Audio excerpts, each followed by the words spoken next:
Hello बच्चों, let's see this question. The question says power of a convex lens is 5 diopter जिसका lens का mu G हमें दे रखा है 1.5. When this lens is immersed in a liquid of refractive index mu, it acts like a divergent lens of focal length 100 centimeter. Then refractive index of liquid will be. देखिए student, हमें जो question है, हमें question में given है कि एक हमारे पास लेंस है, कॉन्वेक्स लेंस है, और इस कॉन्वेक्स लेंस को स्टार्टिंग में कुछ नहीं करा है, बाद में इसे क्या करा गया है, एक लिक्विड में रख दिया गया है। और जब लिक्विड में रखा गया है तो उसका फोकल लेंथ 100 सेंटीमीटर हो गया है लिक्विड में रखने के बाद। तब हमें उस लिक्विड का रिफ्रैक्टिव इंडेक्स बताना है। तो देखिए, हमें सबसे पहले तो गिवन है कि एक लेंस है जो कि कौन सा लेंस है, कॉन्वेक्स लेंस है। तो कॉन्वेक्स लेंस का पावर क्या होता है, 1 अपॉन फोकल लेंथ। अब फोकल लेंथ को मैं F1 नेम दे देता हूं। ठीक है, ये फोकल लेंथ है जब हमने उसको लिक्विड में इमर्ज नहीं किया गया है। When lens not emerged in liquid, not emerged in liquid. तो यहां देखिए पावर का वैल्यू दिया है 5, 1/F1। तो यहां से F1 का वैल्यू आ जाएगा 1/5। अब ये जो 1/5 आएगा, ये हमारे पास आएगा मीटर के अंदर। तो सेंटीमीटर में बदलने के लिए मैं 100 से मल्टीप्लाई कर दूंगा, तो ये आ गया 20 सेंटीमीटर। तो F1 जो है हमारे पास वो आ गया है 20 सेंटीमीटर।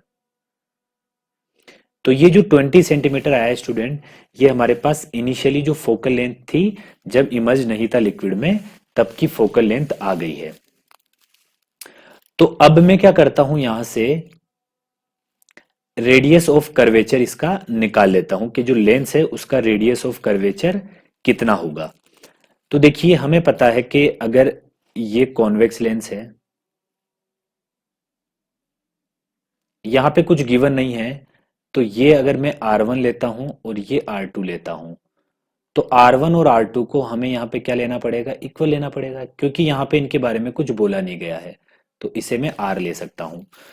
अगर मैं लेंस मेकिंग फॉर्मूले का यूज करूं, तो 1/F जो है हमारे पास, वो हो जाएगा हमारे पास mu glass upon mu S. S जो है हमारे पास, एस हमारे पास है सराउंडिंग, -1 इंटू 1/R1 -1/R2। अब यहां से जो R1 और R2 है ये F1 है, यहां जो R1 और R2 है ये आपस में इक्वल है, और R2 हमें पता है कि R2 जो है वो इस साइड में होता है और R1 इस साइड में होता है। तो यहाँ पे R2 जो है वो नेगेटिव रहेगा। तो इसे हम लिख सकते हैं 1/F1 is equal to mu g है आपके पास 1.5, म्यू एस सराउंडिंग एयर में है इनिशियली, तो 1 हो जाएगा, 1.5 माइनस 1 इंटू ये देखिए 1/R1 प्लस 1/R2 हो जाएगा। R1 में अगर R ले रहा हूं, प्लस 1/R। अब ये प्लस 1/R क्यों है, क्योंकि ये R2 है, ये हमें नेगेटिव लेना है।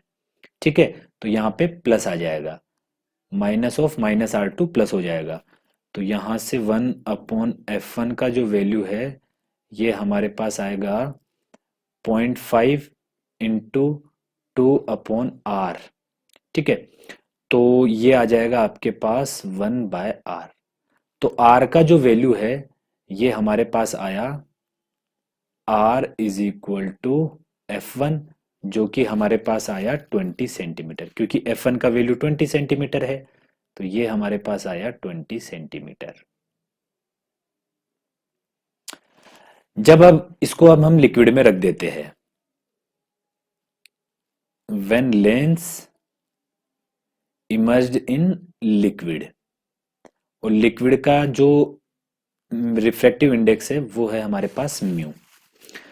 तो दोबारा से हम लेंस मेकिंग फॉर्मूले का यूज करते हैं, जो कि होता है 1/f। अब मैं यहाँ पे f की जगह f डेज का यूज करता हूं। ठीक है, f days is equal to mu जो आपका ग्लास है वो, क्योंकि ग्लास का रिफ्रैक्टिव इंडेक्स चेंज नहीं होगा, अपॉन म्यू सराउंडिंग। अब यहाँ म्यू सराउंडिंग जो है वो म्यू लिक्विड हो चुका है, -1 इंटू यहाँ पे भी 1/r1 प्लस 1/r2 आएगा, जो कि सिमिलरली मैं पहले की तरह 2/r1 लिख सकता हूँ, 2/r। अब देखिए नेक्स्ट में क्वेश्चन में आगे बढ़ता हूं, तो 1/f डेज जो है, f डेज का वैल्यू यहाँ पे मैं 100 लिख देता हूँ। 100 कैसे लिखा मैंने, ध्यान से देखिएगा। यहाँ क्वेश्चन में दिया है जब उसको लिक्विड में डुबोया गया तब उसका फोकल लेंथ जो है 100 हो चुका है, तो यहाँ लिख दिया 1/100। ग्लास का रिफ्रैक्टिव इंडेक्स तो 1.5 है, -1 अपॉन लिक्विड का हमें पता करना है तो म्यू एल, और 2/r1, 2 देखिए r का वैल्यू जो है वो 20 है, तो ये कैंसिल होगा इससे 10 टाइम, ये 10 उधर आके इस 10 से ये 100 कैंसिल होगा 10 टाइम, सॉरी 10 टाइम। तो यहां पे हमारे पास बनेगा 1/10 इज इक्वल टू 1.5 अपॉन म्यू1 -1, और ये -1 इधर जाके बन गया +1। जब मैं इसको सोल्व करूंगा तो ये आएगा हमारे पास 11/10, 11/10 इज इक्वल टू 1.5 अपॉन म्यू1। तो यहां से देखिएगा जब मैं इसको सिंप्लीफाई करूंगा तो म्यू1 का वैल्यू आएगा 1.5 इंटू 10 अपॉन 11। 1.5 इंटू 10 को मैं लिख सकता हूं 15 अपॉन 11।